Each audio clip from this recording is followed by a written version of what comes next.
Olá pessoal, estamos aqui de volta aos podcasts Sebrae On, que fica bem no meio do ESX, o maior evento de inovação aqui do Espírito Santo. E hoje a gente está recebendo aqui um cara mais que especial, Charles Schweitzer. Ele tem um currículo aí muito grande, né, e extenso para a gente debater aqui, passar por vários pontos. Eu acho que eu errei, inclusive, o seu sobrenome. É normal. Você vai poder falar um pouco melhor sobre isso para a gente. É um cara que ele já passou como diretor da Leroy Merlin, Banco Carrefour, e hoje é CEO da empresa aí, a Scaneo, certo? Scaneo. Beleza. Então a gente vai conversar aqui um pouco hoje sobre inovação aberta, inovação dentro das grandes empresas e a dificuldade de implementar isso, né? A gente vai debater um pouco melhor com vocês, né? Charles Schweitzer. É isso. Saúde. É isso. Legal, Igor. Prazer estar aqui com você. Igualmente. Eu queria falar um pouco sobre a dificuldade que as grandes empresas têm, né, para a gente implementar uma inovação dentro delas. Tanto a parte operacional, que ali às vezes é difícil para a pessoa identificar as dificuldades, né, e ver se a importância da inovação dentro do dia a dia, né, da empresa. Então, você poderia falar um pouco melhor sobre isso? Legal. Vamos começar sem romance, então?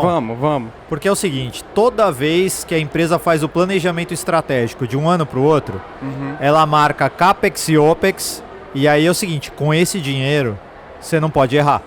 Exato. Então você tem o investimento e a despesa marcado para marketing, para finanças, para jurídico, para compras, para tudo.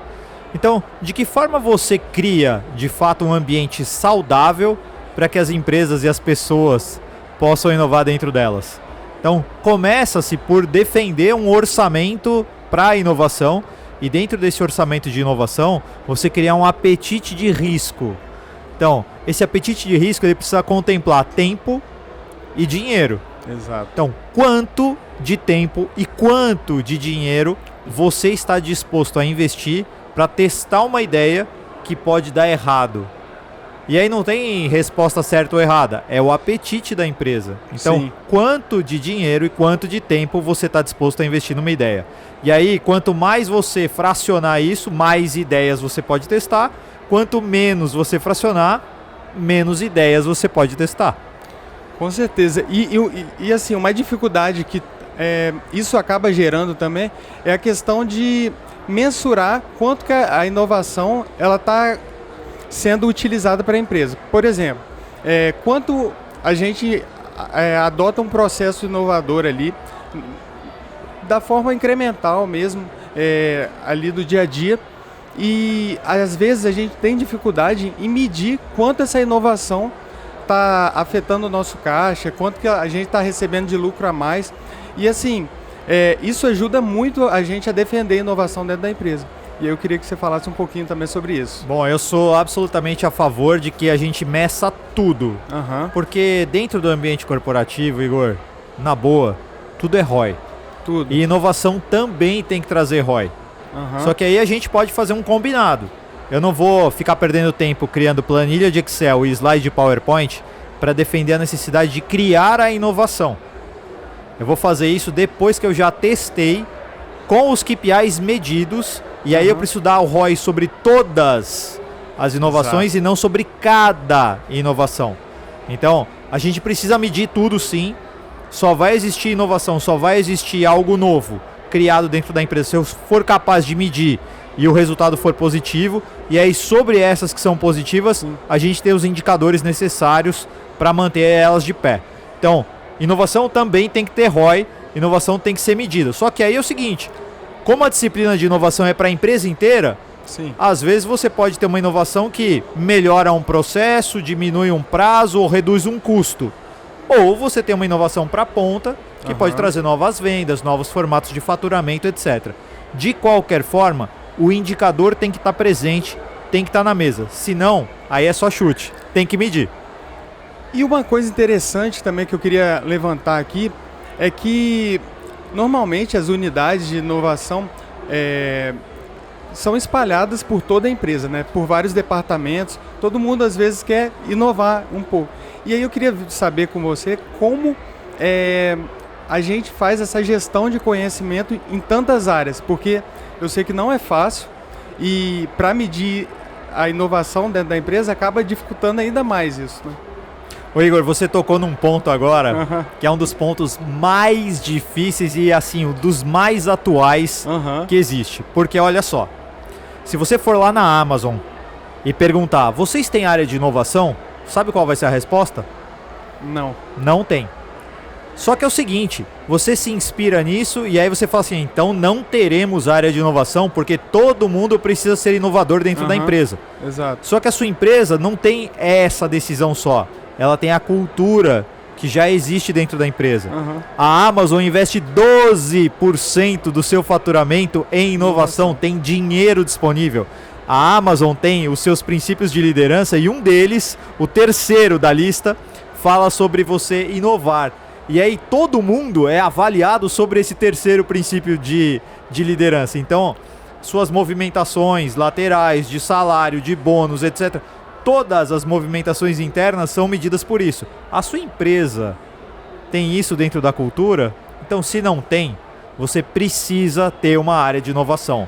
Sim. Essa área de inovação, ela é responsável por falar com as áreas de negócio, capturar os problemas, as dores dessas áreas de negócio e aí, de forma conjunta, desenvolver os projetos, desenvolver as provas de conceito, desenvolver os MVPs. Então, é só assim que você vai conseguir estruturar e organizar tudo que está acontecendo dentro da empresa.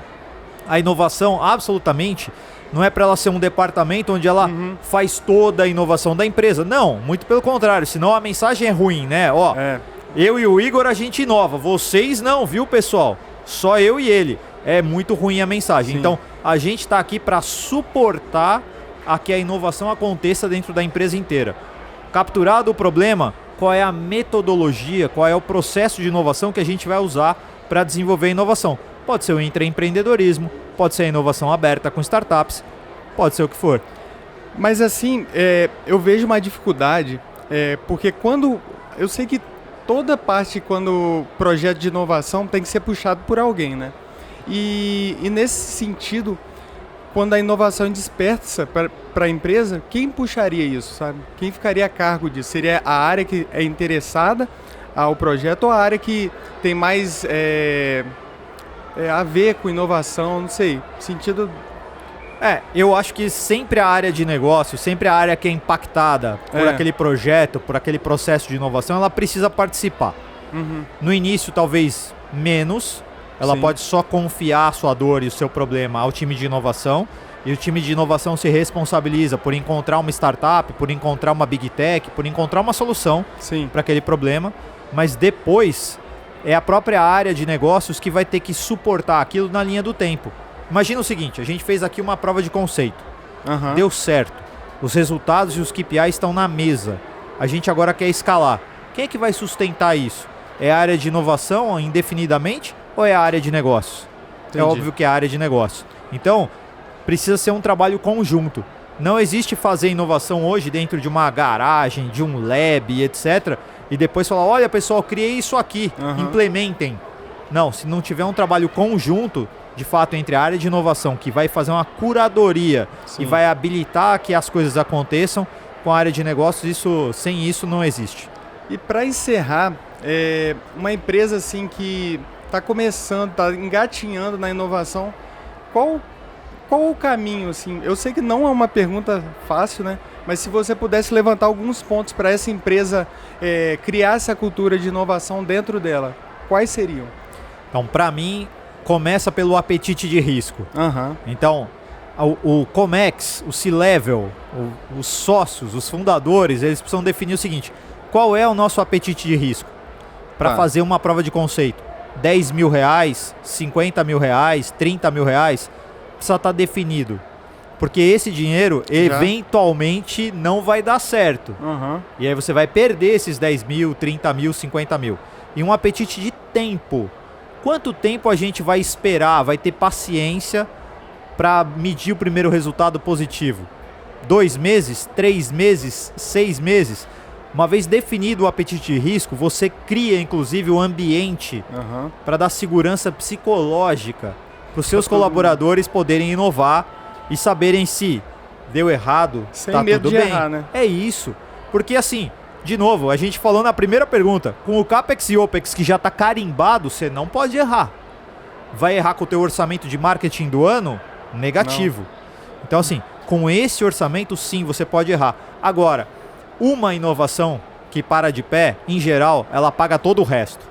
Então, você precisa acertar 1 ou 2 vezes dentro do ano para garantir que o retorno sobre esse apetite de risco esteja garantido. Então é isso, começa pelo apetite. Não foi uma pergunta fácil, mas gostei muito da resposta. Eu acredito que várias empresas possam pensar caminhos aí que o Charles falou pra gente, para implementar dentro da sua empresa. Acredito que seja isso. Fica ligado aí no Sebrae On. Obrigado, Charles. Obrigado, pela Igor. participação. Muito feliz em contar com você aqui no evento. É isso. Abraço, até mais.